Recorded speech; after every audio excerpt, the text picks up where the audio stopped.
안녕하세요. 열정과 긍정 에너지 가득한 강사 안현수입니다. 제가 이번 영상에서 설명드릴 부분은 독서고 1학기 기말고사 내신 분석과 함께 그리고 앞으로 어떻게 공부해야 되는지, 어떻게 공부해야지 좋은 결과가 나오는지 한번 분석해 보도록 하겠습니다.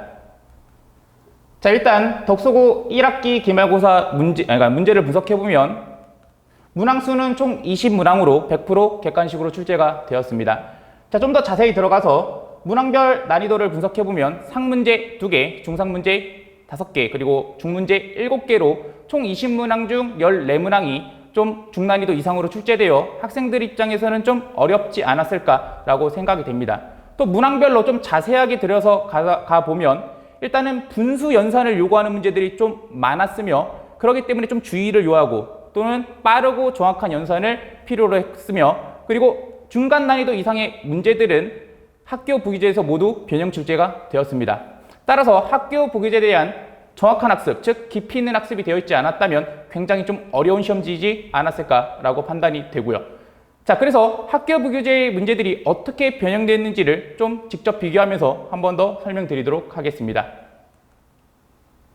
자, 일단 왼쪽에 있는 문제들이 학교 부기제 문제고요. 그리고 오른쪽에 나오는 문제들이 실제 내신 문제인데 제가 영상을 급하게 찍다 보니까 여기 기말 내신 문제에서는 조금 화질이 안 좋을 수 있습니다. 그래도 설명드리겠습니다. 자, 일단 학교 부교재에서는 다음 같은 문제가 주어졌었는데 실제 시험 문제에서는 똑같은 문제가 나왔습니다. 물론 겉보기에는 똑같습니다. 하지만 저 자세하게 들여다보면 주어진 점이 8,6에서 주어진 점이 3,√3으로 바뀌었으며 그리고 마지막 구하라고 하는 게 원래 부교재에서는 A, B에 대한 직선의 방정식을 구하라. 그래서 그거에 대한 m과 n의 합을 구하라고 나왔었다면 실제 학교 시험지에서는 직선의 방정식을 구한 상태에서 원점에서부터 그 직선까지 거리를 구하라고 나왔기 때문에 시간을 좀 더 투자해야 되지 않았나. 그래서 시간을 좀 쓰게 만드는 문제로 변형되었다라고 생각됩니다.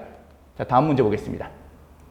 자, 학교 부교재에서 다음 같은 문제가 있었습니다. 지금 보다시피 x세제곱의 1인 한 허근을 오메가라고 할 때 기형, 니은, 디귿의 참거짓 판단을 하는 문제였는데 실제 학교 시험에서도 똑같이 출제되었습니다.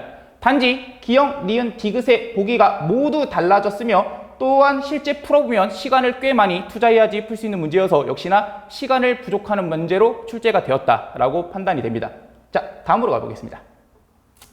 자, 학교 부기제에는 다음 같은 문제가 있었습니다. 근데 실제 문제에서도 그림상으로는 똑같이 출제되었습니다. 근데 뭐가 바뀌었냐라고 했을 때 실제 변의 길이도 똑같았는데 여기 한 5번째 줄에 보면 AB를 2대1로 내분한 점이다 라는 말이 있었는데 실제 학교 시험에서는 3대1로 변화가 되었으며 그리고 마지막에 구하라고 하는 게 여기 PQ의 직선이 학교 부기제에서 요구하는 거였다면 실제 학교 시험에서는 O'과 F'이라는 직선 또 다른 부분을 요구해서 약간 변형 출제되었다. 그래서 학생들이 학교 부기제에 만약에 답만 구하고 연습한 친구들한테는 꽤나 어려운 문제가 아니었을까 생각됩니다. 따라서 다시 한번 강조드리면 깊이 있는 학습이 정말 중요합니다. 다음 문제로 가보겠습니다. 자, 역시 학교 부기제에서 이런 문제들 분명히 많이 연습을 했을 겁니다.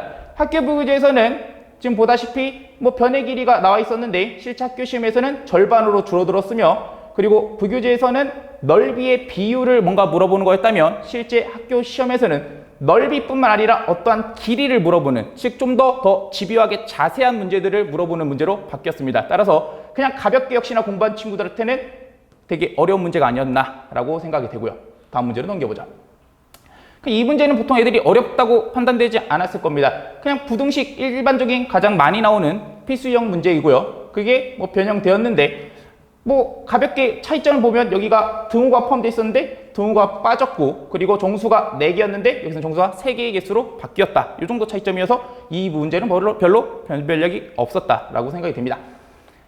자, 학교 부기제에서 역시나 왼쪽에 있는 아폴로니스 원이라는 개념 내용을 이용한 문제가 출제되었는데 역시나 내신에서 똑같은 게 출제됐고 단 바뀐 점은 여기에서는 A, B 사이의 거리의 최대값을 물어봤으면 여기서는 삼각형 넓이의 최대값을 물어보면서 한 번 더 고민해야 되는 문제로 바뀌었다라고 판단됩니다.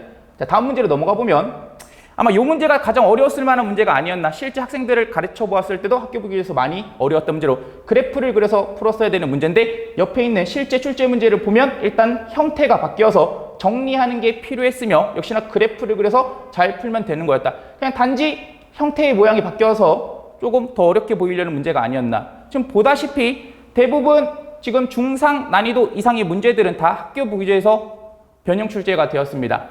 그래서 제가 덕소고 선생님들을 한번 이야기를 드렸을 때 덕소고 선생님들은 정말 시험 문제를 잘 냈다라고 판단입니다. 왜냐면 주변 지역이나 기타 학교 선생님들께서는 가르친 건 이만큼인데 실제 학교 시험 문제는 굉장히 많은 또는 어려운 내용을 내기는데, 그 반면 덕소고 선생님들께서는 주어진 내용 내에서 범위 내에서 좀 더 어렵고 좀 더 정성 들여서 출제한 정말 느낌이 확실히 납니다. 따라서 학생들은 학교 선생님의 그런 정성 어린 마음을 알고 조금 노력이 필요한데 어떠한 노력을 해야 되느냐 지금부터 보여드리면, 자, 일단 문제를 풀고 답만 구하는데 목적을 두는 게 안 돼야 됩니다. 당연히 문제를 풀었으면 그 문제에 쓰인 개념이 무엇인지 그리고 문제에 쓰이는 아이디어가 무엇인지 정확하게 파악해야 되고, 그거를 떠나서 더 반복 연습을 통해 자기 거로 만드는 과정이 필요합니다.